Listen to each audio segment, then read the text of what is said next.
2 dias depois daquele almoço, o telefone do Renato tocou e ele ficou pálido. Foi um toque que pareceu ecoar na casa inteira. Eu vi a mão dele tremer, vi o olhar dele correr até a Sônia, como se ele pedisse permissão até para respirar. E eu pensei, com uma calma que eu mesmo estranhei, agora vocês vão entender o que é consequência. Se você está me ouvindo agora, comenta de que cidade você está assistindo e fica comigo até o fim. Aqui é o Afonso Story. Se inscreve agora, porque o que aconteceu depois dessa humilhação muda tudo e você vai entender o motivo. Volta comigo para o domingo. Eu cheguei na casa da minha filha com uma travessa de lasanha ainda quente, do jeito que ela gostava desde menina. Eu sempre levei comida quando eu pressentia tempestade. Comida acalma. E eu já tinha aprendido que naquela casa as palavras ficavam mais afiadas quando a barriga estava vazia. As crianças corriam pela sala. Eu ouvia risada, passos, brinquedo batendo no chão. Renato estava no sofá com o celular na mão, o corpo ali, mas a cabeça longe. A Sônia, a mãe dele, estava na poltrona como se fosse dona da casa. Cabelo impecável, perfume caro, sorriso treinado. Ela tinha um jeito de comandar o ambiente sem levantar a voz. Eu não lembro a última vez que eu sentei para comer sem estar pensando em alguém. Em fazer a feira da minha filha, em comprar o remédio do meu genro, em pagar a mensalidade da escola das crianças antes que vencesse, em deixar um dinheiro separado para o lanche do mês. Eu sempre achei que isso era amor. Um amor prático, silencioso, do tipo que não aparece em foto de família, mas segura a vida no lugar. Meu nome nem importa tanto quanto o papel que eu fazia naquela casa. Eu era a mãe que resolvia. A mãe que consertava. A mãe que engolia o orgulho para manter tudo funcionando. E eu tenho regras. Eu não machuco ninguém. Eu não minto. Eu provo com fatos. Eu só faço justiça quando ninguém mais faz. Essas regras sempre me protegeram de virar aquilo que eu detesto. E naquele dia, elas me seguraram. Camila entrou com um sorriso que não chegava nos olhos. Disse que tinha uma surpresa. Eu pensei nas crianças. Pensei num desenho, numa cartinha, numa coisa simples de família. Mas não. Ela foi direto na Sônia. Minha filha puxou a sogra para perto e abraçou forte, como se a sala tivesse virado palco. A Sônia abriu os braços com ar de santa premiada. Renato levantou os olhos por um segundo. E então a Camila me encarou e disse alto, na frente de todo mundo. Ela sim é uma mãe de verdade, diferente de você. Eu senti o mundo travar. Não foi raiva. Não foi choro. Foi uma calma gelada, como se alguma parte minha cansasse de sofrer em silêncio e tivesse decidido assumir o volante. Eu ouvi o ventilador girando. Eu vi o sorriso pequeno no rosto da Sônia. Eu vi minha filha esperando minha reação, como quando era criança e derrubava um copo só para ver se eu ia brigar. Ali eu entendi, com uma dor que não grita, que aquilo não tinha sido impulso. Aquilo era um teste. Um teste de poder. Eu sorri. Um sorriso limpo, sem ironia. Eu não levantei a voz. Eu não fiz cena.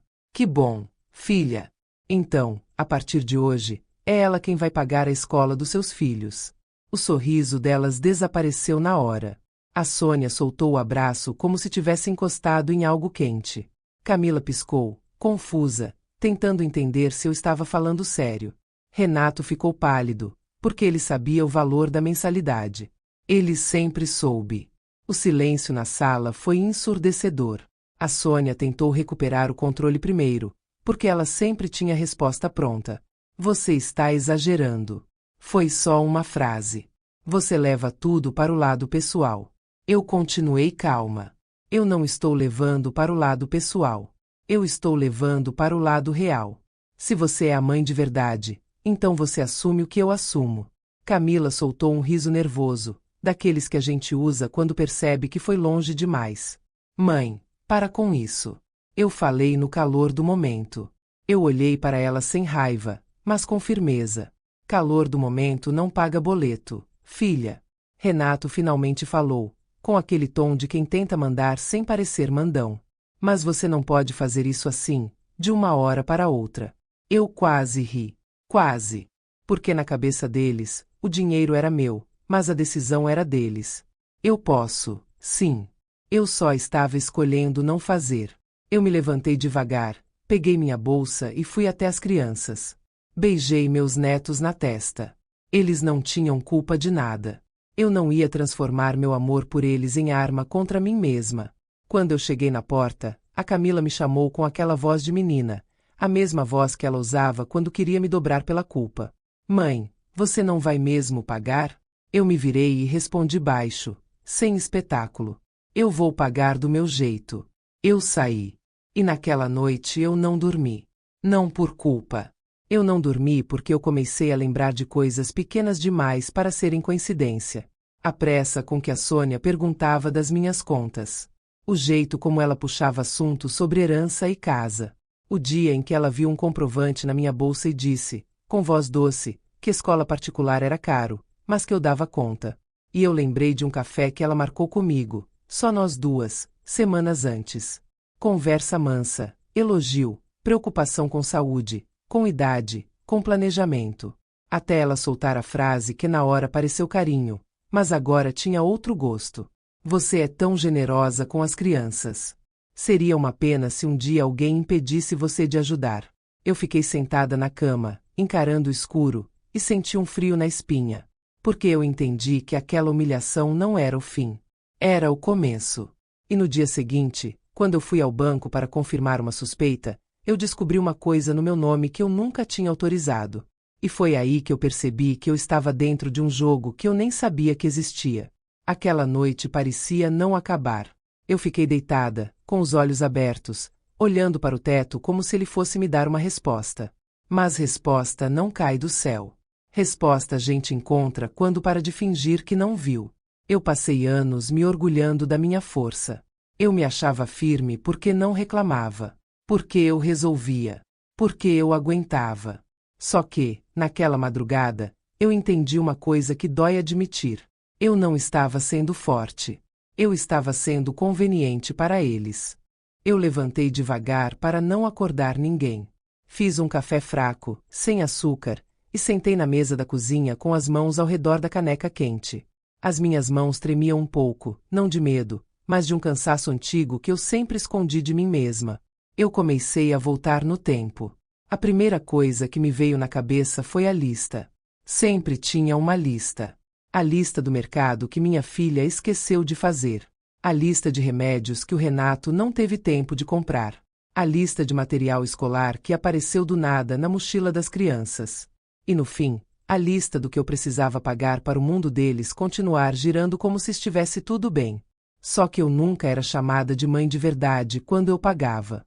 Eu era chamada quando faltava. Era sempre assim. Quando eu ajudava, era obrigação. Quando eu colocava limite, era maldade. Eu lembrei de como a Sônia entrou na nossa vida com um brilho que parecia luz, mas era refletor. Tudo nela era imagem. Ela não fazia nada sem plateia. Os presentes caros vinham com postagem. As frases bonitas vinham com testemunha. A generosidade dela tinha sempre um público. Eu me senti pequena lembrando das fotos. As crianças no shopping. A Sônia com sacolas e sorriso de revista. Legenda falando de gratidão. E eu, quando aparecia, era no fundo. Uma sombra. A verdade é que ela construiu um papel para mim sem eu perceber. Eu era a mulher que se mete demais. A mãe que não sabe soltar. A avó que compra amor com dinheiro. Era isso que ela repetia, de forma elegante, até a minha filha começar a acreditar. E o mais cruel é que eu percebi que não era só a Sônia fazendo isso. Era o Renato permitindo. Ele nunca defendia ninguém, mas também nunca interrompia a mãe. Ele não precisava gritar. Ele controlava com silêncio. Eu comecei a lembrar de pequenas cenas que na época pareciam nada. Uma vez, na sala, eu estava falando com a Camila sobre o cansaço dela, sobre como ela estava se afundando em cobrança e culpa. A Sônia entrou e interrompeu, sorrindo. Ela é dramática, Camila. Sempre foi assim. Você precisa ser forte como eu fui. E a minha filha, em vez de me olhar, olhou para ela e concordou com a cabeça. Como se eu fosse um erro a ser corrigido. Outra vez, eu cheguei na casa deles mais cedo e vi a Sônia mexendo numa pasta de documentos em cima da mesa. Quando ela me viu, Ela fechou a pasta rápido e disse com naturalidade: "Ah, eu estava organizando umas coisas para vocês. Sabe como é, eu gosto de deixar tudo em ordem." Na hora eu achei que era ajuda. Agora eu vejo como ela dizia aquilo com um orgulho silencioso, como se fosse dona do que nem era dela. O que me fez arrepiar foi lembrar do dia do comprovante na minha bolsa. Eu tinha ido ao banheiro e deixei a bolsa na cadeira. Quando eu voltei, a Sônia estava de pé ao lado dela, como se tivesse chegado ali por acaso. Ela não estava segurando nada, mas o olhar dela estava diferente. Um olhar de quem mede, calcula. Ela sorriu e falou, com voz doce: "Escola particular é caro, né? Ainda bem que você dá conta." Na hora eu ri sem graça. Porque eu sempre achei que dinheiro era assunto feio. Eu fui criada para não falar de dinheiro. Para não parecer interesseira. Para não parecer dura. Só que agora eu estava entendendo que a minha educação tinha sido usada contra mim. Enquanto eu ficava calada, ela fazia perguntas. Enquanto eu tentava ser discreta, ela coletava informação. Enquanto eu dizia não precisa, ela prendia onde doía. E então veio a lembrança do café. Aquele café que eu fui porque era só para conversar. Só nós duas. Ela escolheu um lugar bonito, desses que parecem silenciosos, mas onde todo mundo olha para todo mundo. Ela chegou impecável, como sempre. Sentou com calma. Falou da minha saúde, da minha idade, do tempo. E então ela falou de planejamento. Você tem que se cuidar. Você não é mais uma menina. Precisa organizar tudo direitinho, para não dar trabalho. Eu ouvi como se fosse preocupação, porque eu queria acreditar que alguém se preocupava. Depois ela sorriu daquele jeito de quem parece estar fazendo carinho, mas está apertando. Você é tão generosa com as crianças. Seria uma pena se um dia alguém impedisse você de ajudar. Na hora eu respondi com um sorriso bobo, dizendo que ninguém impediria. Que amor de avó não tem barreira. Que eu sempre estaria presente. Agora eu entendi. Aquilo não era elogio. Era uma forma bonita de dizer eu tenho como te cortar. Eu fechei os olhos e senti raiva. Não uma raiva de gritar. Uma raiva que dá clareza. Aquele tipo de raiva que tira a gente da ingenuidade. Eu olhei para minha cozinha, para as coisas simples, para a vida que eu construí do jeito mais honesto que eu consegui. Eu pensei nos meus netos dormindo. Eu pensei no rosto deles na escola, com o uniforme limpo. Eu pensei no que ia acontecer se eu parasse de pagar. E aí eu senti uma culpa tentando subir, como sempre subia. Mas eu cortei ela. Porque eu não estava parando de amar. Eu estava parando de ser explorada. Eu peguei meu celular e vi a mensagem que eu tinha mandado para Camila dias atrás, sobre a mensalidade. Mãe, depois eu vejo isso. Ela sempre dizia depois. Depois eu pago. Depois eu resolvo. Depois eu converso com o Renato. Depois eu te ligo. Depois era o jeito dela empurrar a responsabilidade para eu cair em cima. E aí eu fiz uma coisa que eu nunca tinha feito. Eu peguei um caderno velho e comecei a anotar. Anotei as datas que eu lembrava. Os valores. As conversas. As frases que a Sônia repetia. Os momentos em que ela tinha tocado no assunto de dinheiro. Até o jeito que ela tentava me pintar como instável, emocional, velha demais para entender. E enquanto eu escrevia, uma certeza foi crescendo dentro de mim. Se eles tinham coragem de me humilhar em público, eles tinham coragem de fazer coisa pior em privado. E nesse exato momento, eu preciso te pedir uma coisa. Se você já viu uma família tentar usar uma mulher mais velha como escada, como banco, como saco de pancada, se inscreve no Afonso Story. Porque aqui eu não vou contar essa história com grito. Eu vou contar com prova. E eu quero você comigo até o fim. Eu terminei de escrever e fui até a sala. Olhei minha bolsa. Peguei minha carteira. Peguei uns papéis antigos. E achei um envelope com alguns comprovantes de pagamento que eu tinha guardado por mania de organização. Eu comecei a folhear, e foi ali que eu vi uma coisa pequena, mas estranha. Nos últimos meses, alguns pagamentos da escola não tinham o mesmo padrão de sempre. Não era só o valor. Era a forma. Era como se tivesse passado por alguém antes.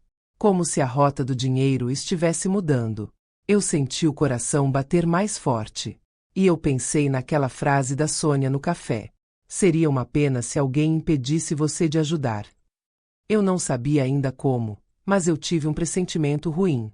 Um pressentimento de que o problema não era Camila ter sido ingrata. O problema era que alguém estava mexendo nas peças do jogo sem eu ver. Eu levantei e fui até a janela. A rua estava quieta. Um poste iluminava a calçada. Eu respirei fundo e disse para mim mesma, quase como oração: eu não vou machucar ninguém. Eu não vou mentir. Eu não vou fazer loucura. Mas eu também não vou ser feita de boba. Na manhã seguinte, eu ia ao banco. Não para brigar, para confirmar. Eu só não imaginava o que eu ia encontrar do outro lado daquela porta. Eu acordei cedo, com aquela sensação de que a vida estava me chamando para uma conversa séria. Não era pressa. Era intuição. Eu tomei banho, me vesti com a mesma roupa simples de sempre e prendi o cabelo como quem vai resolver uma coisa pequena. Eu não contei para ninguém que eu ia ao banco. Nem para Camila. Nem para a vizinha. Nem para a amiga. Porque eu ainda tinha esperança de que eu estivesse exagerando. De que eu ia chegar lá e ouvir uma frase como foi só um erro do sistema.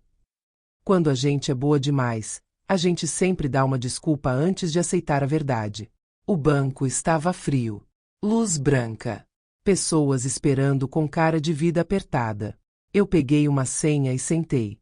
A televisão no canto falava de promoção e felicidade, mas eu só conseguia ouvir a minha própria cabeça repetindo a mesma pergunta. O que a Sônia quer tanto com a minha vida? Quando chamaram meu nome, eu entrei numa sala pequena com uma gerente que eu já conhecia de vista. Ela não sorriu como de costume. Isso foi o primeiro sinal de que não era coisa leve. Ela fechou a porta, puxou a cadeira para perto e falou baixo, como quem não quer que o banco inteiro escute. A senhora autorizou um empréstimo consignado no seu nome? Meu coração deu um pulo, mas eu não deixei sair no rosto. Eu me segurei na minha regra número 1. Eu não faço cena. Eu observo. Que empréstimo? Eu perguntei, devagar, como se eu quisesse dar chance para ela voltar atrás. Ela virou a tela do computador e girou para mim. O valor estava ali. Alto. Alto o suficiente para me prender por anos. Alto o suficiente para roubar meu sono, minha saúde e minha velhice. Eu senti uma onda quente subir do peito para o rosto. Eu quis dizer isso é impossível. Eu quis dizer isso não é meu. Eu quis chorar. Mas eu fiquei quieta. Eu encarei como quem encara uma cobra e não pisca. Eu não fiz isso. Eu falei. A gerente respirou fundo. O pedido foi aprovado com seus dados corretos, com assinatura digital e confirmação por telefone. Por telefone. Ela clicou em outra parte da tela e me mostrou o número. Era o meu. Eu fiquei gelada.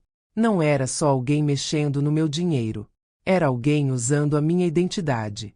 Era alguém passando por mim com uma tranquilidade que me deu nojo. Eu perguntei se tinha como ver para onde o dinheiro foi. A gerente demorou um pouco, como se estivesse escolhendo as palavras certas, e então disse: o valor foi transferido para uma conta de terceiros. Eu senti a ponta dos dedos formigar.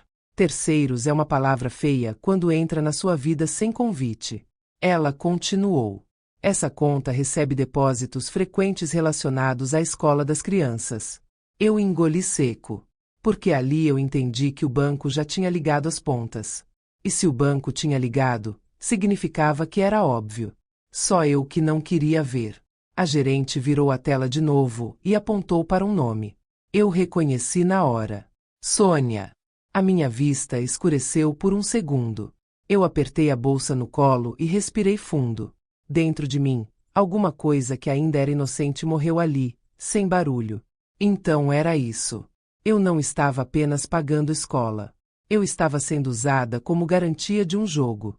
Um jogo que me fazia parecer a avó boazinha enquanto outra pessoa colhia o controle, o dinheiro e o poder. Eu não sei quanto tempo eu fiquei olhando aquele nome na tela. Pareceu uma eternidade e um segundo ao mesmo tempo. A gerente me perguntou se eu estava bem. Eu ouvi minha própria voz responder com uma calma que eu não sabia que existia. Eu estou. Agora eu entendi. Eu pedi tudo. Eu pedi cópia. Eu pedi protocolo. Eu pedi datas. Eu pedi o registro do contrato. Eu pedi a trilha de transferência. Eu pedi o que fosse possível. A gerente me olhou com respeito pela primeira vez. Como se ela percebesse que eu não era só uma senhora perdida. Eu era uma mulher que estava acordando. Ela disse que eu precisava registrar contestação, abrir processo, que poderia ter investigação. Ela falou de prazos e documentos. Eu ouvi tudo, mas por dentro eu só pensava em uma coisa. Como a Sônia teve coragem? A resposta veio na minha cabeça como uma lâmina. Porque ela achou que eu nunca iria conferir. Ela achou que eu era o tipo de mulher que prefere sofrer do que confrontar. Ela achou que eu tinha vergonha de falar de dinheiro e medo de parecer dura. E ela estava certa até aquele dia. Eu saí do banco com as pernas tremendo, mas com a mente clara. Do lado de fora, o sol parecia mais forte. Eu fiquei parada na calçada, respirando, tentando manter o corpo no lugar. Foi ali que eu senti a raiva certa. A raiva que não destrói. A raiva que organiza. Se você está comigo até aqui, eu te peço uma coisa. Se inscreve no Afonso Story agora. Porque o que eu descobri no banco foi só o começo. E se você já percebeu o padrão dessa sogra, comenta eu vi. Eu quero saber se você enxergou a pista antes de mim. Eu entrei no carro e fiquei alguns minutos sem ligar o motor. Eu olhei para minhas mãos e pensei em tudo que eu fiz por aquela família. A comida. As contas. O silêncio. A desculpa. O perdão. E eu pensei também nos meus netos. Eu não podia cair. Eu não podia agir no impulso. Eu não podia chegar na casa deles gritando, porque grito vira arma contra você. Eles iam dizer que eu estava confusa, exagerada, dramática. A Sônia ia se fazer de vítima. O Renato ia dizer que eu estava criando problema. E a Camila ia ficar no meio, fraca demais para escolher um lado.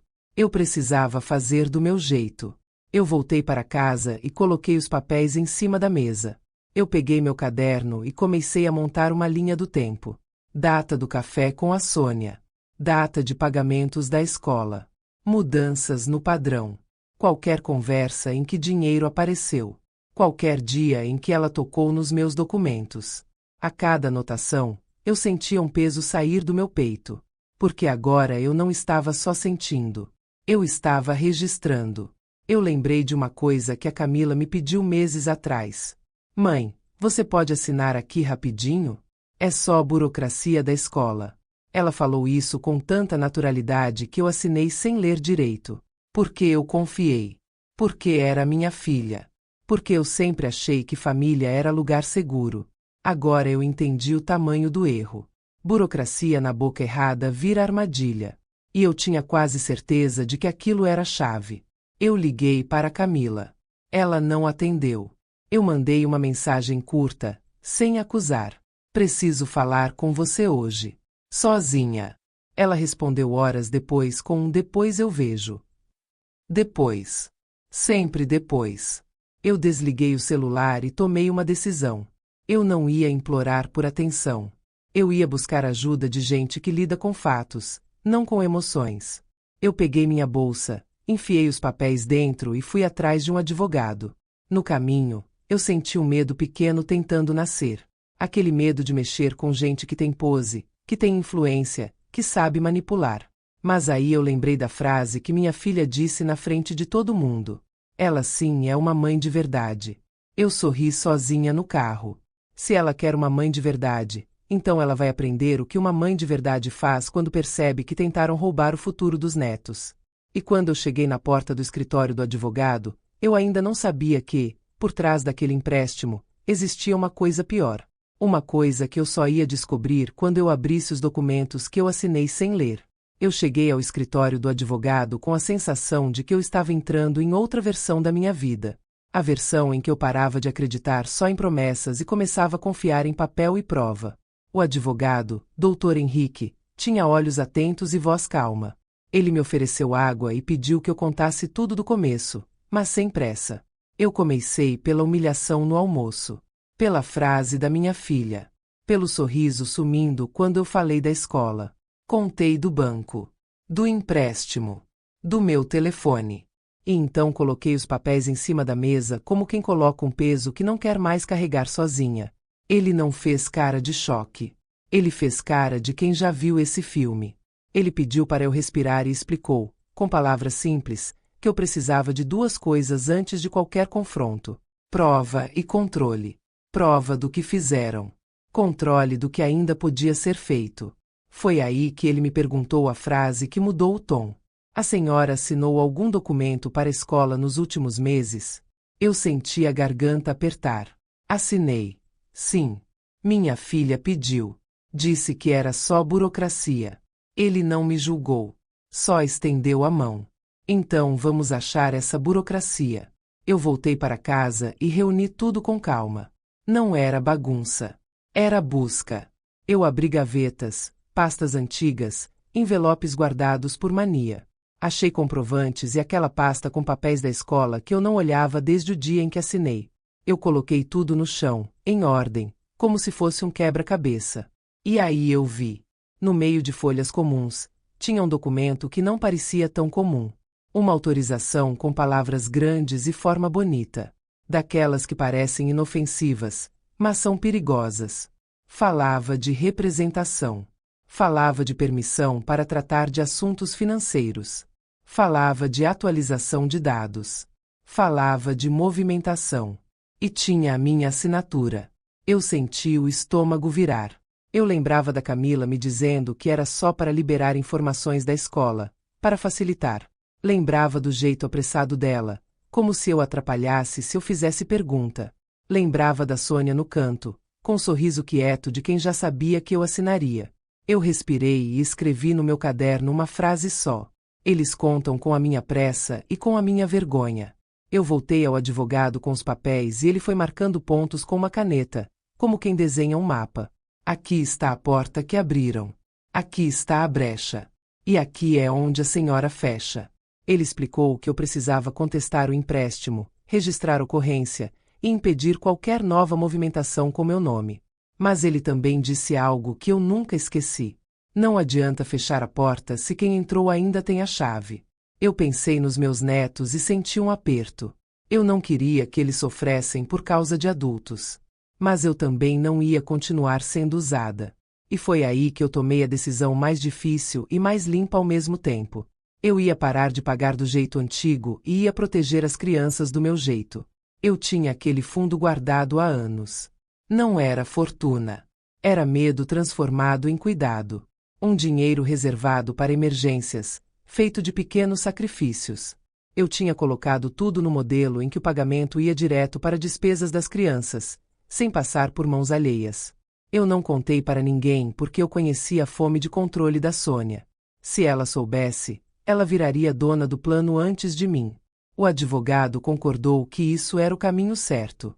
Proteger os netos sem alimentar o esquema. E ele me ajudou a montar um plano simples e silencioso.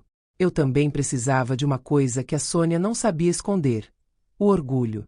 Gente assim deixa rastro porque gosta de parecer importante.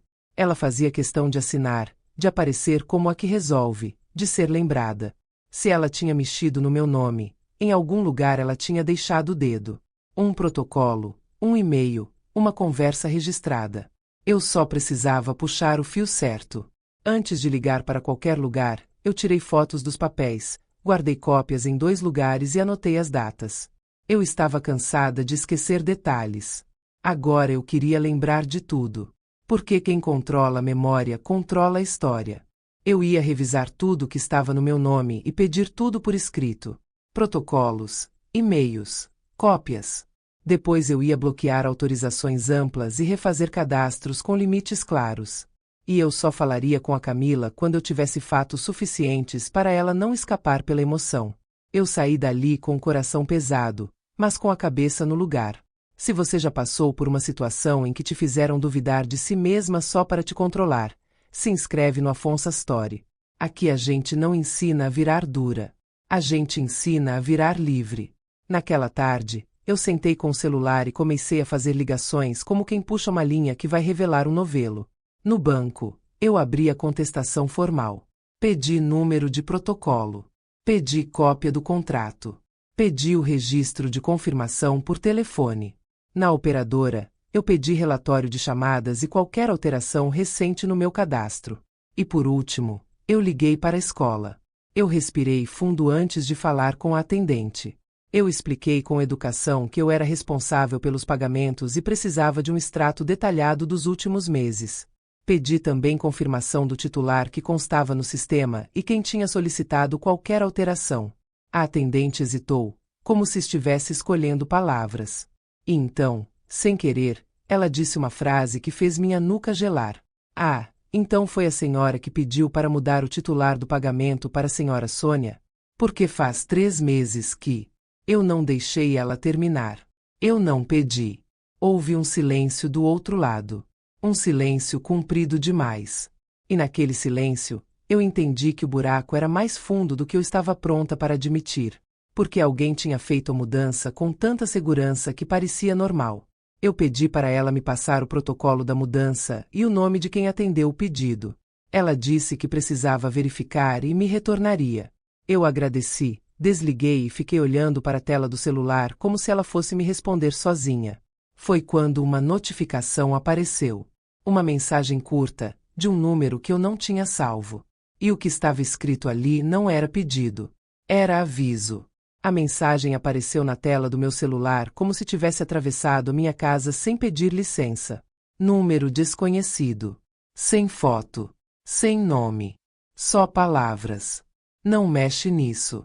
Eu fiquei parada, olhando para aquelas 2 palavras como quem olha para uma porta entreaberta no escuro. Não era ameaça explícita. Era pior. Era certeza de que alguém estava me observando. Eu apaguei? Não. Eu tirei print. Anotei o horário.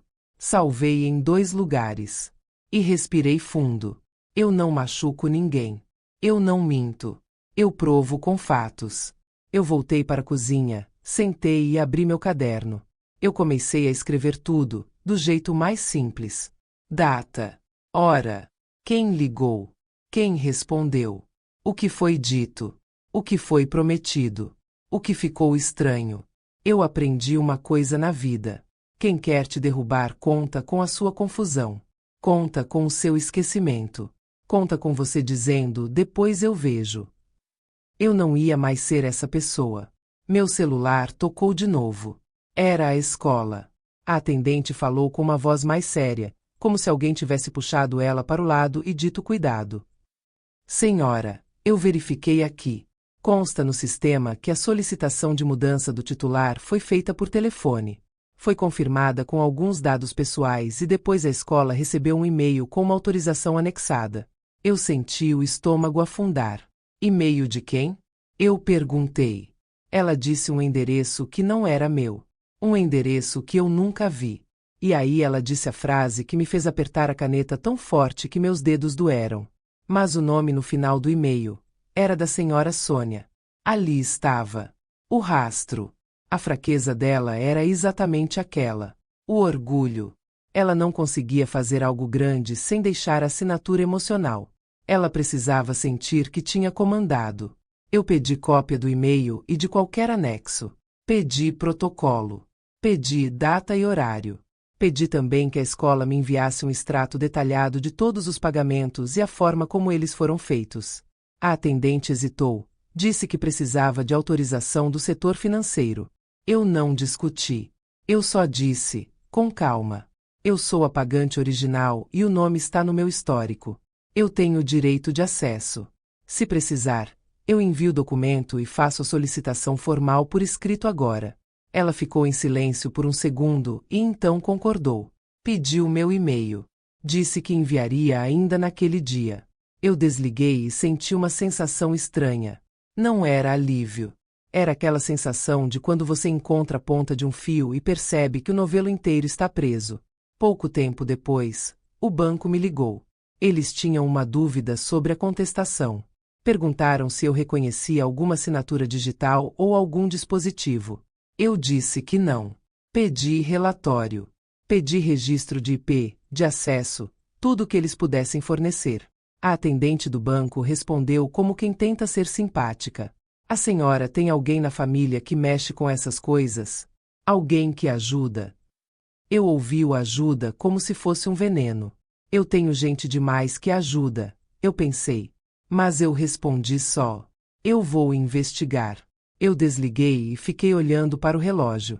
Eu estava com uma sensação muito clara de que alguém ia tentar me pressionar antes que eu juntasse todas as provas. E não demorou. A Camila me ligou. A voz dela estava diferente. Não era raiva. Era pânico disfarçado de irritação.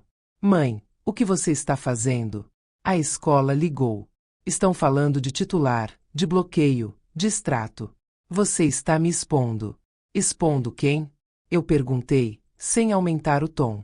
Ela ficou muda por um segundo e então disparou. Você está fazendo parecer que a gente é golpista. Que a Sônia roubou você. Mãe, você está exagerando. Você sempre exagera. Eu senti uma pontada no peito, porque aquela frase tinha a mesma música da Sônia. A mesma forma de reduzir, de inverter, de fazer a vítima parecer culpada.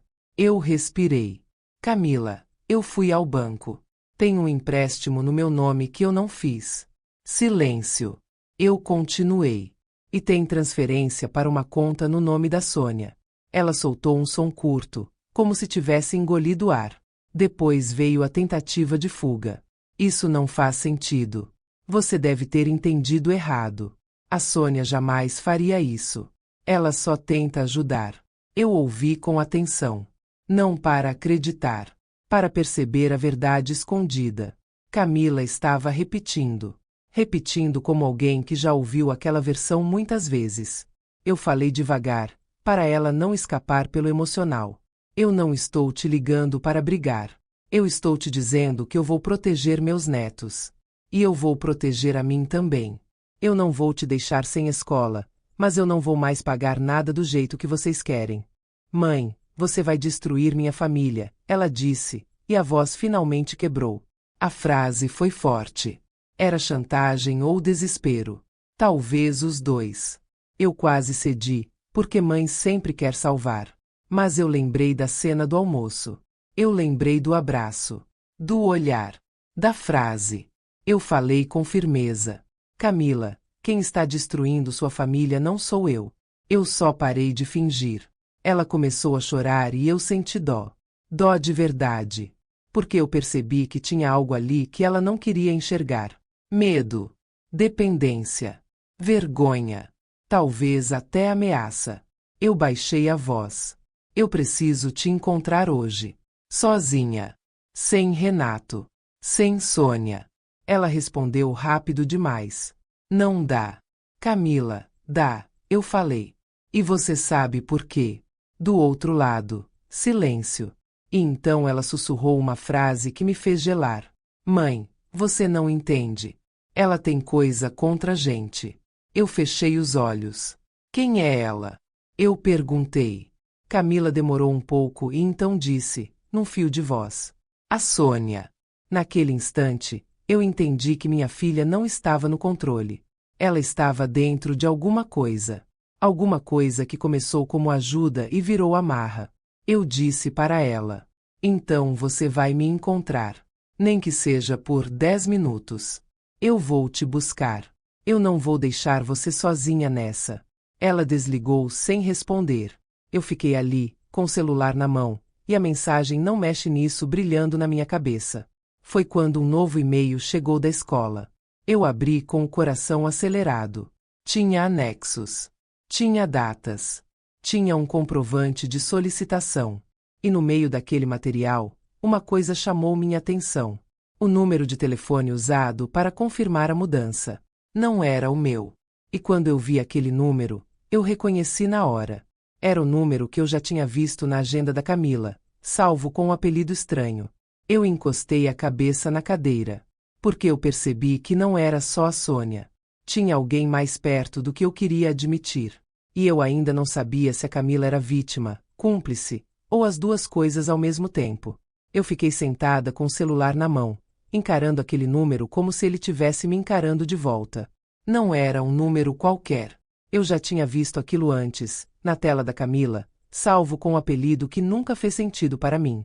Eu sempre perguntei e ela sempre desconversou. Na hora, Eu senti um medo tentando entrar. Não um medo de gente na rua. Um medo de família. Porque quando a ameaça vem de dentro, ela vem com sorriso. Eu levantei e comecei a andar pela casa sem rumo, como quem procura ar. Eu olhei a foto dos meus netos na estante e eu entendi que agora eu tinha duas escolhas. Eu podia fingir que era confusão, tentar conversar com calma e esperar o tempo resolver. Ou eu podia aceitar que o tempo já estava resolvendo do jeito deles. E eu já tinha perdido tempo demais. Eu liguei para Camila de novo. Ela não atendeu.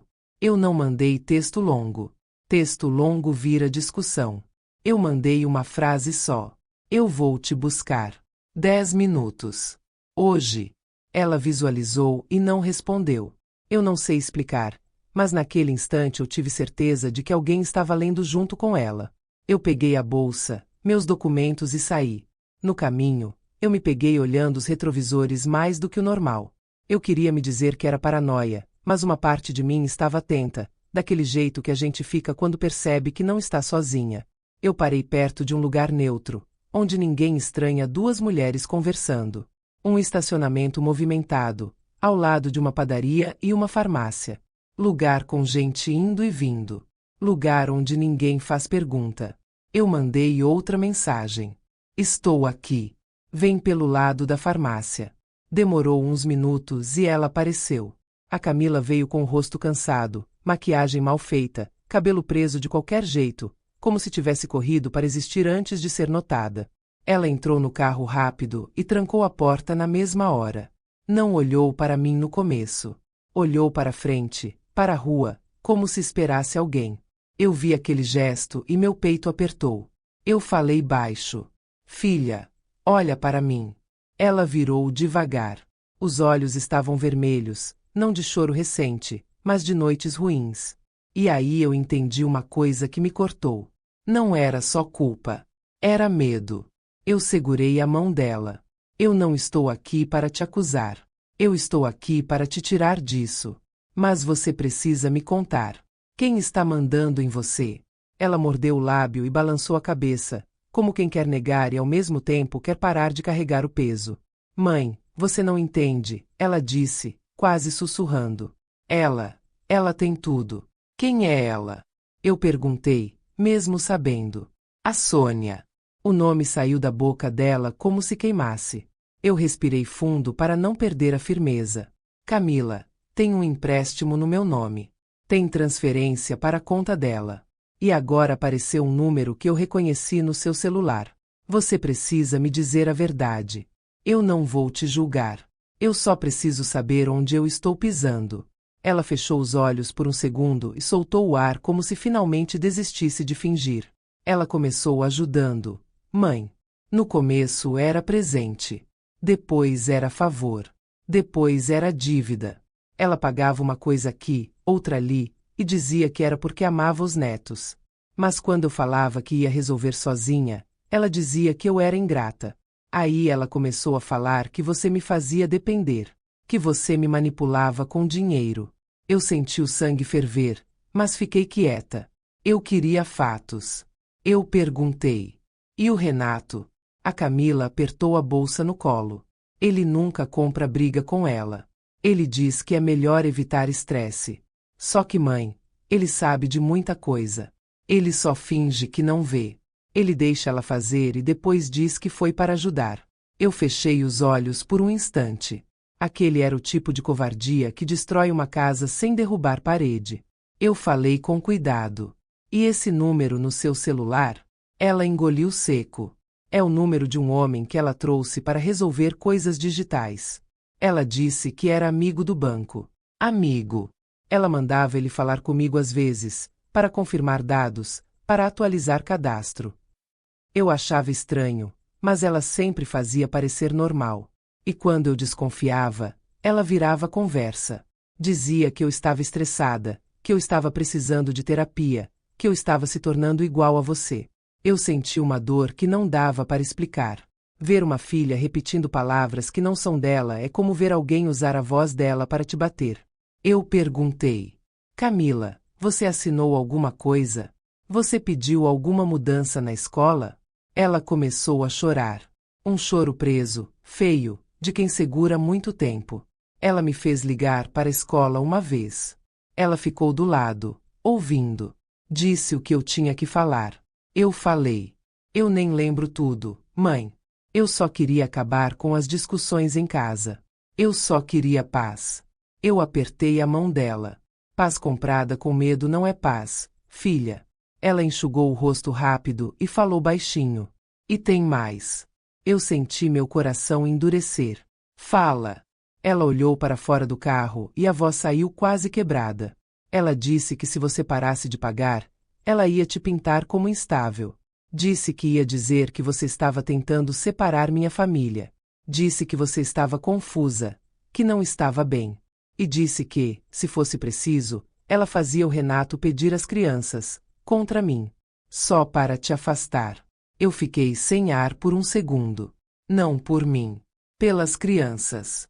E naquele momento, eu preciso te dizer uma coisa. Se você já viu alguém tentar controlar uma mãe usando os próprios filhos como ameaça, se inscreve no Afonso Story.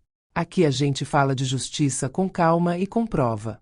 E comenta eu vi se você já sentiu, desde o começo, que o problema não era só a filha, era o sistema de controle por trás. Eu voltei a olhar para Camila. Filha, você acredita no que ela diz? Ela balançou a cabeça. Eu não sei mais o que eu acredito. Eu só sei que quando eu tento contrariar, ela vira outra pessoa.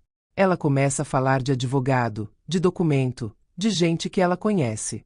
E o Renato fica do lado dela porque ele tem medo de perder o conforto. Mãe, eu estou presa. Eu senti uma vontade enorme de abraçar minha filha e prometer que eu resolveria tudo. Só que promessa sem plano vira mais dor. Eu falei com firmeza, mas com carinho. Então presta atenção. Eu vou te proteger, mas você vai ter que fazer a sua parte. Ela levantou o olhar. Qual? Você vai parar de atender pedido dela. Você não vai assinar nada. Você não vai falar com esse número. E você vai me dar acesso a tudo que você tiver. Mensagens, e-mails, o que for. Porque eu não vou brigar com palavra. Eu vou brigar com prova. Ela assentiu, tremendo. Eu continuei. E mais uma coisa. Você vai estar comigo na reunião certa, na hora certa. Para você ouvir, para você ver, para você entender que isso não é normal e que você não está louca. Ela respirou como quem tenta acreditar. E se ela descobrir que eu estou falando com você? Eu olhei bem nos olhos dela. Ela já descobriu. A diferença é que agora eu também sei. Eu deixei a Camila num ponto perto de casa para ninguém desconfiar. Ela saiu do carro sem olhar para trás. Eu fiquei ali por alguns segundos, sentindo a mistura de raiva e tristeza no mesmo lugar do peito. Quando eu cheguei em casa, a rua parecia igual. O céu igual. As árvores iguais. Mas eu não era mais igual. Eu abri a porta e senti um silêncio estranho. Não o silêncio da casa vazia.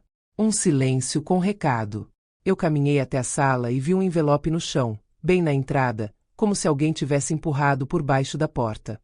Sem remetente. Meu coração disparou. Eu peguei com cuidado, como se fosse frágil e perigoso ao mesmo tempo. Abri devagar. Dentro tinha uma folha dobrada com uma frase escrita à mão, curta e cruel. Se você mexer nisso, você perde as crianças. Eu fiquei parada, com o papel na mão, ouvindo meu próprio sangue. E ali eu tive certeza de uma coisa. A Sônia não estava só tentando ganhar. Ela estava tentando me assustar para eu desistir. Eu coloquei o bilhete em cima da mesa, tirei uma foto, guardei como prova, e eu disse em voz baixa, como quem faz um juramento. Eu não vou desistir. E foi naquele instante que o meu celular vibrou de novo. Número desconhecido. Eu atendi. E a primeira coisa que eu ouvi foi uma voz do outro lado dizendo o nome da minha filha, como se ela fosse propriedade. A voz do outro lado falou o nome da minha filha como se fosse uma senha. Camila. Só isso. Uma palavra. Dita com calma demais. Como quem está testando se eu ainda obedeço. Eu apertei o celular na mão e respondi com a minha voz mais firme. Quem está falando? A pessoa deu uma risadinha curta, sem humor. Você sabe. Só não quer aceitar. Eu respirei devagar. Eu não ia cair no jogo do medo. Medo faz a gente falar demais. E gente como a Sônia vive do que você fala no susto. Repete seu nome, eu disse. E fala o motivo dessa ligação. Do outro lado, silêncio. E então a voz mudou, ficou mais seca. Ela vai ficar do seu lado mesmo? Vai escolher você? Eu senti a raiva subir, mas eu engoli. Porque eu entendi a estratégia. Era para eu responder com emoção. Era para eu confirmar coisas. Era para eu abrir caminho para uma chantagem maior. Eu falei só. Eu estou registrando essa ligação. A linha caiu. Eu fiquei olhando para a tela como quem olha para uma porta que se fecha sozinha. Meu coração ainda batia forte, mas minha cabeça estava clara. Eu tirei print do histórico. Anotei o horário. E escrevi no caderno a frase que eu não queria escrever. Agora virou ameaça direta. Eu liguei para o Dr. Henrique e contei tudo. Ele não se surpreendeu. Pediu para eu guardar o bilhete, registrar o contato e não atender mais número desconhecido sem estar preparada para registrar. Disse que a gente ia fazer tudo do jeito certo. Sem grito. Sem exposição vazia. Com fato. Quando eu desliguei, eu sentei e pensei no que a Camila me contou no carro. O homem das coisas digitais. O número salvo com apelido. A escola confirmando um e-mail que não era meu. O banco confirmando meu telefone como forma de validação. Era muita peça para ser coincidência. E se era estratégia, então tinha um rastro. E rastro é o que derruba a máscara. Eu comecei a fazer ligações com calma, como quem organiza um armário por dentro antes de abrir a porta para a visita. Primeiro a escola. Eu pedi para falar com o setor financeiro e com a coordenação. Disse que precisava de documentos oficiais, não conversa. Protocolo do pedido de mudança. Cópia do e-mail. Nome de quem recebeu. Data e horário. E se houve gravação da ligação, eu queria que fosse preservada. A atendente tentou dizer que não podia. Eu não discuti. Eu só falei uma frase. Então eu faço a solicitação por escrito com meu advogado e a senhora me passa o endereço correto para protocolo. Simples. O tom dela mudou. Porque quando você para de pedir como favor e começa a pedir como direito, as pessoas respeitam. Ela me passou o e-mail do setor e o endereço para protocolo. E antes de desligar, ela soltou, quase sem querer. A senhora não é a primeira que aparece aqui com esse tipo de problema. Eu segurei a respiração. Como assim? Ela ficou quieta por um segundo, como se tivesse se arrependido. Mas eu fui gentil. Eu não pressionei com agressividade. Eu só disse: eu não quero fofoca. Eu quero entender o padrão. Se alguém já tentou fazer isso com outra pessoa, pode ser importante. Ela respondeu baixo. Teve uma avó no ano passado. Ela pagava a escola e de repente apareceu outra pessoa como titular. Ela ficou meses sem perceber. Quando percebeu, já tinha empréstimo e dívidas. Ela quase perdeu a casa. Eu senti o estômago gelar. E quem era essa outra pessoa? Eu perguntei, já imaginando. A atendente disse que não podia falar, mas me deu um detalhe que foi como um farol. Era alguém muito respeitado. Do tipo que chega sorrindo e todo mundo acha que é boa gente. Meu peito apertou. Porque eu vi a Sônia naquela descrição. E eu vi também o tamanho do que eu estava enfrentando. Depois eu liguei para o banco de novo. Pedi para falar com a gerente que me atendeu. Eu agradeci pelo cuidado do dia anterior e perguntei, com calma, se ela podia me orientar sobre como preservar registros. Ela foi direta. A senhora precisa formalizar tudo. Pedir os documentos. E registrar ocorrência. Eu disse que já estava fazendo isso. E então perguntei algo que eu precisava saber. Esse tipo de golpe costuma ser feito por uma pessoa só? A gerente soltou um ar, como quem escolhe as palavras. Geralmente tem alguém próximo. Alguém que sabe rotina, que tem acesso. E quase sempre tem alguém que entende o básico de sistema. Ou seja, a Sônia não era a mão que apertou todos os botões. Mas ela era a mente que decidiu. Eu desliguei e fiquei pensando em como ela sempre gostou de parecer a salvadora. Como ela adorava dizer que resolvia tudo. Como ela gostava de assinar a história com o próprio nome. A vaidade dela era fraqueza. Eu só precisava fazer ela aparecer de novo do jeito que ela ama. Eu pensei em uma armadilha simples. Eu ia criar uma situação em que ela precisasse se sentir no controle, onde ela fosse tentar resolver por conta própria, onde ela fosse deixar mais um rastro. E eu sabia exatamente onde. A escola. Eu peguei o celular e mandei uma mensagem para Camila. Hoje à noite, quando estiver sozinha, me manda print de tudo que tiver. Mensagens, e-mails, o apelido do número, qualquer coisa. Sem discutir. Só prova. Ela respondeu depois de um tempo. Tá. Só essa palavra. Mas para mim, aquele tá foi um passo enorme. Eu passei o resto do dia como quem vive duas vidas ao mesmo tempo. Por fora, uma senhora normal fazendo café e arrumando a casa. Por dentro, uma mulher reconstruindo o próprio chão. E então, no fim da tarde, chegou um e-mail da escola. Eu abri com o coração acelerado. Eles anexaram o histórico do pedido de mudança. Data, hora, nome do atendente. E a informação de que o pedido foi confirmado com dados pessoais e enviado por e-mail com autorização assinada. A autorização tinha a minha assinatura. Mas tinha algo que eu reparei na hora. A assinatura estava no lugar certo, mas o traço não era meu. Eu sei como eu assino. Eu assino sempre igual, com uma pressa que deixa uma curva marcada. Aquilo tinha uma curva diferente. Era como se alguém tivesse copiado devagar. Eu senti um frio na nuca. E se alguém tinha copiado minha assinatura, alguém tinha acesso ao documento meu em algum momento. E eu lembrei da bolsa, da pasta, da Sônia organizando as coisas, da mesa aberta. Eu fechei o notebook e fiquei alguns segundos olhando para a parede, juntando tudo. Foi aí que eu decidi que eu precisava de mais uma pessoa do meu lado. Uma pessoa fora da família. Uma testemunha. Eu voltei na escola pessoalmente no dia seguinte. Não para discutir, para observar. Eu cheguei cedo, sentei na recepção e fiquei ouvindo a vida acontecendo. Crianças entrando, pais assinando papel, gente apressada, gente cansada. E então eu vi uma funcionária que parecia diferente das outras. Não pelo uniforme, pelo olhar. Ela olhava para o chão como quem carrega segredo. Quando ela passou perto, eu chamei com educação. Moça, eu posso te fazer uma pergunta simples? Ela parou. Eu mostrei só o básico, sem expor tudo. A senhora Sônia, mãe do Renato, costuma vir aqui? Ela travou. Muito rápido. E nesse travar eu vi a resposta. Ela vem, sim, a funcionária disse. E ela fala com muita segurança. Eu perguntei. E ela costuma resolver coisa que não é dela? A funcionária olhou para os lados, baixou a voz. Ela fala como se fosse dona. E um dia ela pediu para mudar cadastro. Eu achei estranho, mas a coordenação mandou seguir. Ela disse que a avó tinha autorizado. Ela estava muito convincente.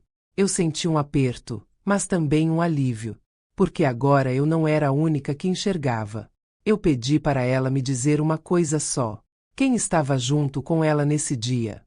A funcionária hesitou, como se tivesse medo. E então falou um nome que eu não esperava ouvir ali. Renato. Meu peito travou. Eu sabia que ele era omisso. Eu não sabia que ele estava presente. Eu saí da escola com o sol batendo forte no rosto, e uma certeza dentro de mim que era pesada e clara. Isso não era só a Sônia. O Renato estava dentro. Se você está comigo até aqui, se inscreve no Afonso Story agora. Fica comigo até o fim e comenta de onde você está assistindo, porque o que eu acabei de descobrir muda tudo. E eu vou te mostrar como eu fiz eles se entregarem sozinhos, sem eu levantar a voz. Eu voltei para casa e sentei com o advogado por telefone. Eu contei o nome do Renato, o bilhete, o número desconhecido, a suspeita de assinatura copiada. Ele disse que a gente ia formalizar tudo e pediu para eu não confrontar nenhum deles ainda. A senhora já tem o que precisava, ele falou. Agora falta a hora certa. A hora certa. Eu olhei para o meu caderno e vi minha própria letra escrevendo um plano em etapas.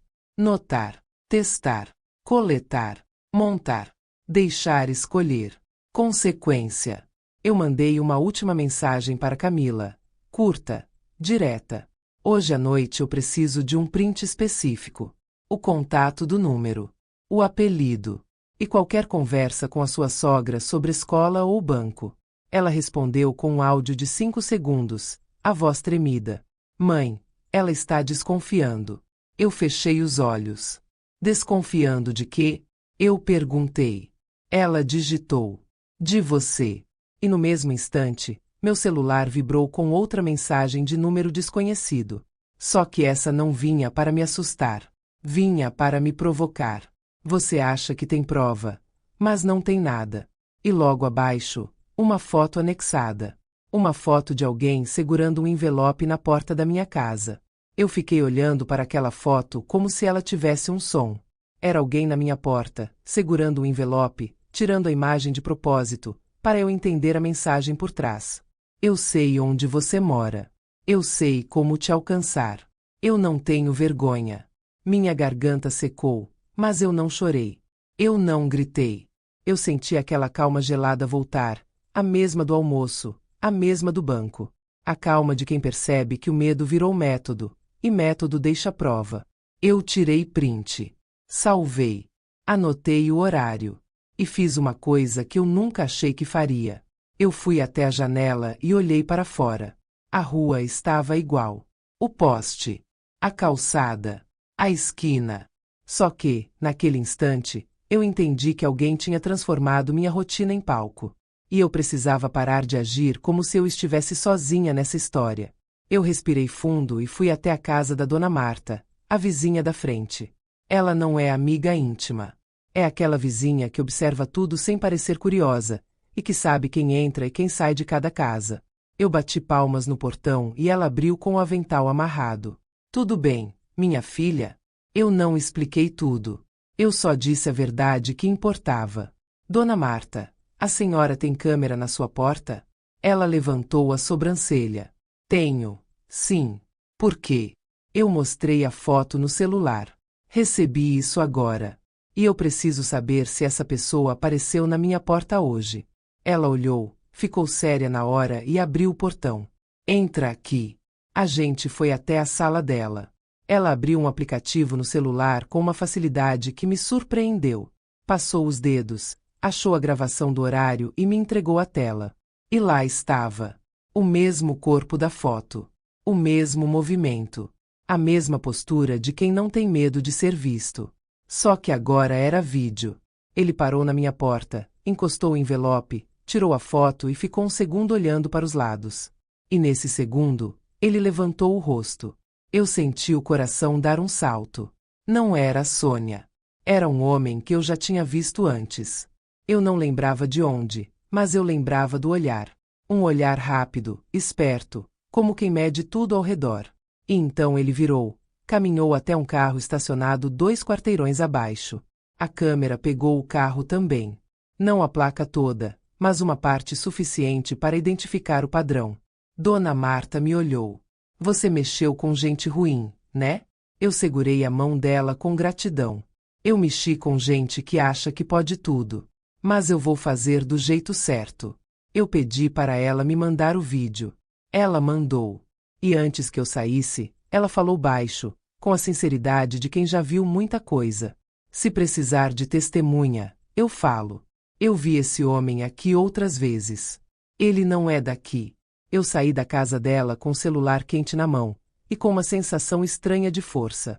Porque quando alguém tenta te isolar, a primeira resposta não é atacar. É criar rede. Eu voltei para casa e liguei para o Dr. Henrique. Eu tenho vídeo, eu disse. E tenho ameaça escrita. Ele ficou em silêncio por um instante, daquele jeito que significa agora sim. Ótimo. A senhora não vai responder para eles. A senhora vai responder para o processo. Eu perguntei. E a Camila? Ele respondeu com calma. Agora é a hora de proteger a Camila também. Mas com cuidado. Porque se a senhora confrontar a Sônia antes do tempo, ela vai agir por desespero. E gente desesperada faz o pior.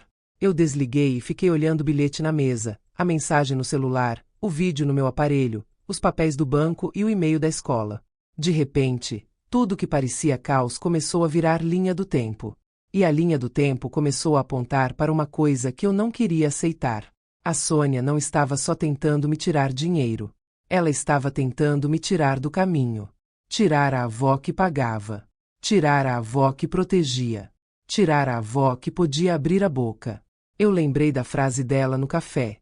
A tal frase doce. Seria uma pena se alguém impedisse você de ajudar. Aquilo não era ameaça de cortar dinheiro.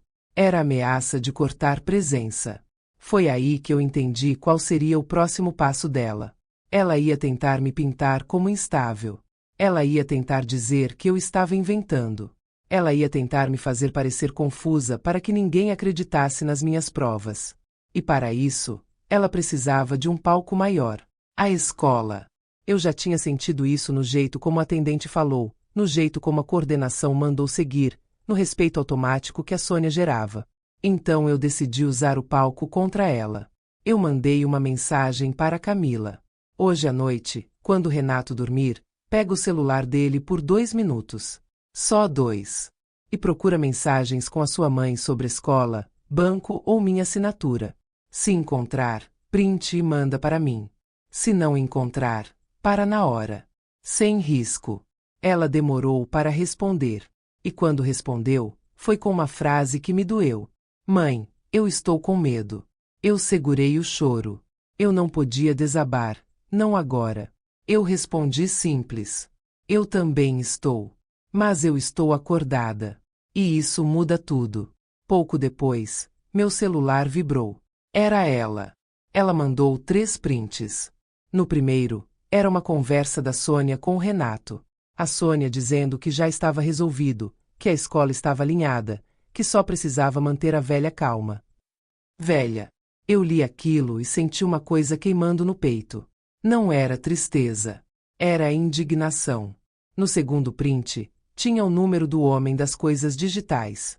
A Sônia enviando para o Renato e dizendo, ele cuida disso. Só seguir o script. Script. No terceiro print, tinha a frase que me deu a certeza final. Se ela insistir, a gente entra com medida. Diz que ela está descontrolada. Eu fechei os olhos e respirei fundo. Estava ali. Não era só roubo. Era plano de desacreditar. Eu mandei uma mensagem para o advogado com os prints e o vídeo. Ele respondeu rápido. Agora nós vamos provocar a Sônia do jeito certo. Ele explicou o plano com clareza. A gente ia enviar uma notificação formal para a escola e para o banco solicitando preservação de provas, contestação e atualização de responsável financeiro. E junto, pedir uma reunião oficial na escola para regularização de cadastro. Só que a reunião tinha um objetivo oculto. Não para discutir. Para fazer a Sônia aparecer. Porque gente como ela não suporta perder o palco. Ela não suporta ficar de fora. Ela vai aparecer para controlar, para comandar, para se impor. E ao aparecer, ela deixa rastro. Eu gostei do plano. Era limpo. Era justo. E era exatamente o meu jeito. Eu só precisava de mais uma coisa. Eu precisava que a Camila estivesse presente, mas sem se expor. Eu liguei para ela e falei baixo. Você não vai discutir com ninguém. Você só vai estar lá. Você vai ouvir. E se a sua sogra tentar te usar, você vai olhar para mim, não para ela. A Camila chorou no telefone, mas dessa vez não foi um choro de criança. Foi um choro de alguém acordando também. Tá, mãe. Na noite anterior à reunião, eu dormi pouco. Eu sonhei com meus netos, com a escola, com a Sônia sorrindo. Acordei com o coração acelerado. Levantei, me vesti, peguei minha pasta com tudo impresso e coloquei o bilhete ameaçador dentro de um plástico. Eu não queria que nada se perdesse. Quando eu cheguei na escola, eu vi o estacionamento cheio, pais entrando e saindo, crianças correndo. E eu pensei, é aqui que ela gosta de parecer perfeita. Eu sentei na recepção e esperei. A Camila chegou depois, com o rosto pálido. Sentou ao meu lado e segurou minha mão por baixo da cadeira, como quando ela era pequena e tinha medo de dentista. Eu apertei de volta. Não porque eu ia salvar ela de tudo, mas porque eu queria que ela soubesse que não estava mais sozinha. E então eu vi a porta se abrir. A Sônia entrou com o cabelo impecável e o mesmo perfume que sempre anuncia antes da pessoa chegar. Atrás dela, Renato. Eles estavam sorrindo. Sorrindo como quem acredita que está entrando para vencer. A Sônia olhou para mim e falou alto, para a recepção inteira ouvir. Ainda bem que você aceitou conversar como gente adulta. Eu não respondi. Eu só observei. Porque naquele instante eu percebi uma coisa simples. Eles vieram confiantes demais. E confiança demais é quando a pessoa não imagina que o chão já foi tirado por baixo. A coordenadora chamou nossos nomes. A gente levantou. E antes de entrar na sala, a Sônia passou por mim e sussurrou, quase encostando no meu ouvido. Você não tem nada. Eu olhei para ela com calma e pensei, sem dizer em voz alta. Você vai descobrir que eu tenho tudo. Quando a porta da sala se fechou atrás de nós, eu abri minha pasta devagar. E a primeira folha que eu coloquei em cima da mesa fez o sorriso do Renato sumir. A primeira folha que eu coloquei em cima da mesa era simples. Não tinha drama, não tinha opinião. Só números, datas e nomes. O extrato do banco com o empréstimo no meu CPF. Eu vi o sorriso do Renato sumir como se alguém tivesse apagado a luz do rosto dele. A Camila prendeu a respiração. A coordenadora da escola ajeitou os óculos e se inclinou para ler. E a Sônia, por um segundo, perdeu aquele ar de senhora segura. Foi bem rápido. Mas eu vi. Eu sempre vejo. A Sônia tentou recuperar o controle no mesmo instante. Ela encostou a bolsa na cadeira com força, sorriu para a coordenadora e falou como se estivesse em casa. Isso é um assunto familiar. Não tem nada a ver com a escola. Ela está confusa, coitada. Anda muito sensível. Eu não respondi. Eu deixei ela falar. Porque gente assim se entrega quando acha que está comandando. E porque eu tinha aprendido a regra mais importante daquele novo momento da minha vida. Quem grita perde. Quem prova ganha. A coordenadora olhou para mim. A senhora pode explicar por que trouxe isso para cá? Eu respondi com a minha voz mais calma. Eu trouxe porque o dinheiro da mensalidade saiu do meu bolso por anos. E porque houve alteração no sistema de pagamentos sem minha autorização. Eu não vim brigar. Eu vim regularizar e preservar prova. A palavra preservar fez o olhar da Sônia mudar. Ela não esperava esse tipo de linguagem saindo da minha boca. Ela esperava que eu viesse como a avó chorosa, pedindo compreensão. Ela não esperava que eu viesse como alguém que sabia o que estava fazendo. Eu puxei a segunda folha. A linha de transferências mostrando para onde o valor foi enviado. Eu coloquei bem no centro da mesa, sem empurrar, sem encostar em ninguém. Só deixei lá, como quem coloca uma verdade para respirar. E então eu disse, sem levantar o tom. E aqui está a conta que recebeu o dinheiro. A Sônia esticou o pescoço para olhar. O rosto dela ficou imóvel por um segundo. Depois ela deu um riso curto, daqueles que tentam transformar coisa grave em bobagem. Isso é absurdo. Meu Deus do céu. Ela está me acusando sem prova. Ela quer destruir minha família. Eu olhei para a coordenadora, não para ela. Não é acusação. É documento. E eu tenho mais. Eu abri a pasta e puxei o e-mail enviado para a escola. O histórico do pedido de mudança de titular. O protocolo. A data. O horário. O nome do atendente. E por último, o bilhete deixado na minha porta. Eu não coloquei o bilhete de primeira. Bilhete é emoção. Eu queria que a base fosse técnica, para ninguém dizer que era drama. A coordenadora leu em silêncio. O responsável financeiro da escola também. Eles trocaram olhares, e eu vi a sala mudar de temperatura. Quando uma instituição percebe que tem fraude no sistema, a conversa fica séria na hora. A Sônia interrompeu, com voz firme. Isso foi feito para facilitar. A mãe deles sempre foi desorganizada. A Camila vive cansada. Eu só ajudei. A Camila mexeu na cadeira, como se o corpo dela estivesse cansado de mentir junto. Eu me virei para minha filha. Camila, eu não vou te forçar a escolher entre mim e ninguém. Eu só quero que você escute e lembre do que você me contou no carro. O Renato deu um micromovimento, como se quisesse impedir. Mas ele não falou nada. Ele estava com medo. E medo deixa a pessoa pequena. A coordenadora levantou a mão pedindo silêncio. Senhora Sônia, a escola precisa entender por que houve troca de responsável financeiro. Quem solicitou, quem autorizou e qual documento foi apresentado. A Sônia sorriu, tentando voltar ao personagem. Eu já expliquei. Foi para ajudar. Eu não tenho nada a esconder. Eu sou a avó dessas crianças. Eu respirei fundo e puxei a peça que eu guardei para o momento certo. O vídeo. Eu coloquei meu celular sobre a mesa e dei play. A filmagem mostrava o homem na minha porta, deixando o envelope, tirando a foto e indo embora. O rosto não aparecia perfeito, mas o suficiente para qualquer pessoa entender que alguém tinha ido até a minha casa deixar recado. A coordenadora levou a mão à boca. Isso é grave, ela disse. A Sônia ficou rígida. Ela não comentou o vídeo. Ela foi direto para o ataque que sempre funciona com gente desavisada. Ela está inventando. Qualquer pessoa pode filmar qualquer coisa. Ela está querendo manipular. Eu finalmente coloquei o bilhete na mesa, dentro do plástico. Se você mexer nisso, você perde as crianças. A Camila olhou e ficou branca. Ela conhecia a letra. Eu vi no olhar dela. Não porque era a letra da Sônia, mas porque era o jeito da Sônia. A coordenadora olhou para o Renato. Senhor Renato, a escola precisa registrar isso. A senhora aqui é pagante original. Existe indício de fraude e de ameaça. Nós vamos abrir um procedimento interno e comunicar o setor jurídico. O Renato abriu a boca, fechou, e olhou para a mãe dele. Não para a esposa. Não para mim. Para a mãe. Eu senti nojo, mas não demonstrei. Eu só anotei mentalmente. A Sônia tentou se manter no controle. Vocês estão exagerando. Isso é um mal-entendido.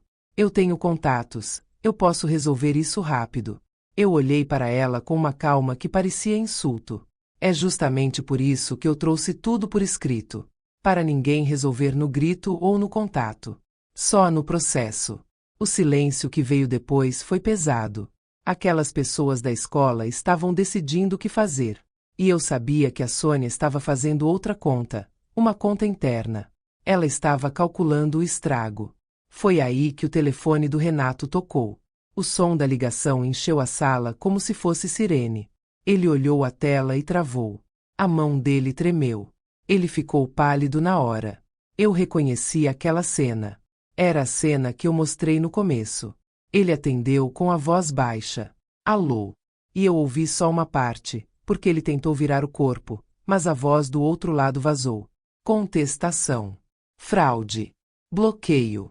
O Renato ficou com os olhos arregalados, como se o mundo dele estivesse sendo arrancado por dentro. A Sônia se inclinou, tentando escutar. A coordenadora encarou os dois. O Renato desligou e engoliu seco.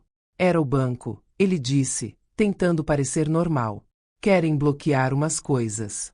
A Sônia apertou a bolsa com força, mas manteve o sorriso. Um sorriso torto, de quem está perdendo e não aceita. Eu olhei para minha filha. Camila, você ouviu? A Camila começou a chorar, mas não era choro de pena. Era choro de vergonha. De queda. De despertar. Eu não queria humilhar minha filha. Eu queria que ela saísse da teia. Eu falei baixo, só para ela. Você não é ruim. Mas você estava repetindo a voz de alguém que queria te controlar. A Sônia bateu na mesa de leve, como quem tenta retomar a autoridade. Chega! Isso é uma armação. Eu não vou permitir que destrua o meu nome. A coordenadora respondeu firme. Senhora, a escola não está destruindo o nome de ninguém. Nós estamos lidando com documentos e com segurança dos alunos. A partir de agora, qualquer alteração financeira será bloqueada até revisão completa. E toda comunicação será feita oficialmente. Eu senti um alívio que quase doeu. Porque eu sabia que a fonte do controle da Sônia era justamente agir por baixo, sem registro. Eu recolhi as folhas com calma e deixei cópias com a escola, do jeito que o advogado orientou. Eu não queria sair dali sem protocolo. Eu pedi e anotei. Quando a reunião acabou, a Sônia passou por mim na porta, com o rosto duro e o sorriso inexistente. O perfume dela parecia mais fraco. Ela sussurrou, com ódio contido. Você vai se arrepender. Eu olhei para ela sem medo. Eu me arrependi foi de ter ficado calada por tanto tempo. Ela saiu com Renato atrás, como se ele fosse um objeto puxado por corda. A Camila ficou parada no corredor, tremendo. Eu abracei minha filha com um cuidado que eu não sabia que ainda existia em mim. Eu falei no ouvido dela. Agora você vai escolher você. E seus filhos. Não a imagem dela. A Camila chorou mais forte e disse uma frase que me gelou. Mãe, isso não começou agora. Ela fez isso antes. Com outra pessoa. Eu afastei um pouco e encarei minha filha. Com quem? A Camila engoliu seco. Com a tia do Renato. A irmã dela. E ninguém falou nada porque a família abafou. Meu coração bateu como se eu tivesse voltado para o banco de novo. Porque naquele instante eu entendi que eu não estava enfrentando um erro. Eu estava enfrentando um padrão. E se era padrão, tinha mais vítimas. E mais segredos. Se você está comigo até aqui, se inscreve no Afonso Story agora e comenta de onde você está assistindo. Porque no próximo capítulo eu vou te contar a verdade que a própria família dela escondia, e porque a Sônia tinha tanto medo de eu abrir a boca. A frase da Camila ficou pendurada no ar, pesada demais para ser só desabafo. Com a tia do Renato. A irmã dela. E ninguém falou nada porque a família abafou. Eu senti como se tivesse engolido pedra. Não era surpresa. Era confirmação. A Sônia não tinha errado comigo. Ela tinha repetido um padrão. E padrão é o tipo de coisa que desmancha a máscara de qualquer pessoa, porque sempre deixa rastro. Eu segurei o rosto da minha filha com as duas mãos. Camila, olha para mim. Você sabe onde essa tia está? Ela assentiu, enxugando o rosto. Ela mora em outra cidade. A família cortou contato. Dizem que ela era problemática. Dizem que ela quis destruir a mãe. Eu ouvi, naquela hora, eu entendi a estratégia da Sônia com uma clareza dolorosa. Ela não tira só dinheiro. Ela tira credibilidade. Ela escolhe uma vítima, empurra para o canto, pinta como louca, e depois o resto do mundo aprende a não questionar. Eu respirei fundo. Então a gente vai fazer o que ninguém fez. A gente vai escutar essa mulher. A Camila hesitou. Mãe, se a gente mexer nisso, ela vai piorar. Eu apertei a mão dela. Piorar como? Ela já ameaçou. Ela já mexeu no meu nome. Ela já tentou me calar. O que ela quer é que você tenha medo para sempre. E eu não vou deixar. Eu levei minha filha até o carro e fiz uma coisa simples, mas importante. Eu não a deixei ir embora sozinha. Eu não deixei ela voltar para aquela casa naquela noite. Eu trouxe a Camila e as crianças para minha casa. Não foi para ganhar. Foi para proteger. Renato ligou 5 vezes. Eu não atendi. Não por vingança. Por estratégia. Porque a primeira conversa depois de uma queda precisa ser com o advogado, não com o desespero. Na manhã seguinte, eu fui até o Dr. Henrique com a Camila. Ela tremia como quem está prestes a admitir uma verdade que dói. O advogado ouviu tudo. A reunião na escola. O bilhete. O vídeo. Os prints. O banco. E agora a história da tia do Renato. Ele olhou para mim. A senhora percebe que isso muda o peso do caso? Eu assenti. Porque deixa de ser um episódio isolado. Vira padrão. Ele falou com calma, mas firme. Exato. E padrão abre portas que antes estavam fechadas. Se essa tia topar falar, a senhora ganha uma testemunha de repetição. E isso é ouro para provar intenção. A Camila apertou minha mão. Eu não quero destruir ninguém, mãe. Eu respondi baixo.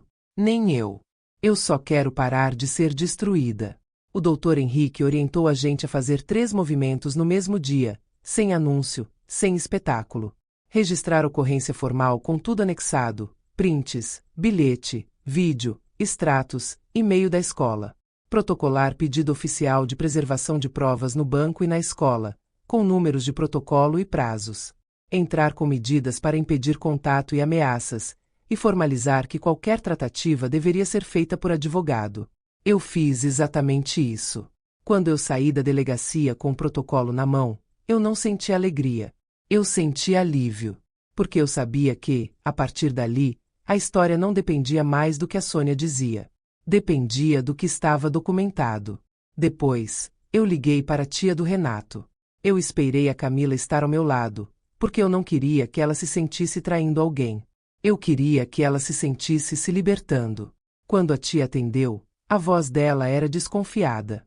Uma voz de quem aprendeu a não confiar em família. Eu me apresentei com respeito. Meu nome não importa. Eu sou mãe da Camila. E eu acredito que a senhora passou por algo parecido com a Sônia. Silêncio. E então ela soltou um riso triste. Você também? Ela disse. Então ela encontrou outra para sugar. A Camila levou a mão à boca. Chorou sem som. A tia contou tudo em pedaços, como quem abre um armário que dá vergonha. Ela disse que, anos atrás, a Sônia entrou na vida dela como salvadora. Ajudou com sobrinhos, com contas, com organização. Depois começou a pedir documentos. Depois começou a controlar. E quando a tia tentou cortar, a Sônia espalhou que ela era instável, ingrata, interesseira. A família escolheu a Sônia porque era mais fácil. Porque manter a paz sempre foi mais importante do que defender o certo. A parte mais forte foi quando ela disse: eu também achei que era só uma frase. Só uma briga. Mas depois eu descobri dívida no meu nome. E quando eu fui atrás, eles disseram que eu estava inventando. Eu senti meu estômago fechar. Eu perguntei: a senhora tem algum documento guardado? Ela respondeu com uma calma fria: eu tenho tudo. Porque eu aprendi do jeito mais caro que a gente só existe quando tem prova. Naquele instante, eu soube que a Sônia tinha uma fraqueza maior do que vaidade. Ela tinha histórico.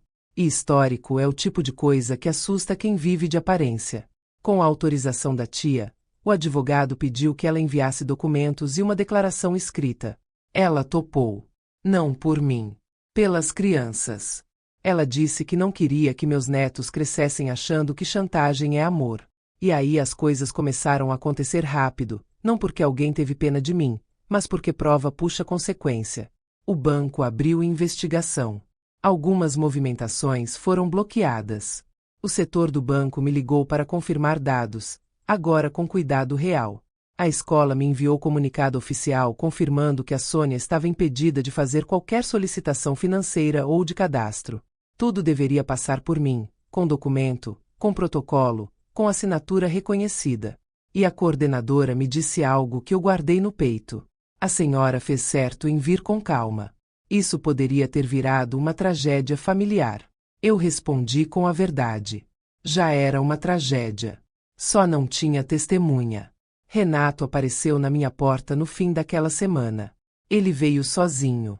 Sem a Sônia. E isso, por si só, já era um sinal. Eu abri a porta e fiquei na entrada, sem convidar para entrar. Ele tentou falar com aquela voz de homem que quer parecer razoável. A senhora está exagerando. Isso vai acabar com a nossa família. Eu olhei para ele e senti uma tristeza que virou firmeza. Renato, quando alguém mexe no meu nome e me ameaça, não é família. É perigo. Ele engoliu seco. A gente pode conversar. Dá para resolver em casa. Eu respondi com calma. Você teve anos para resolver em casa. Vocês escolheram me usar em casa. Agora vai ser resolvido com registro. Ele tentou um último golpe. E a escola das crianças? A senhora vai mesmo deixar eles na mão? Eu respirei e falei a frase que ele não esperava.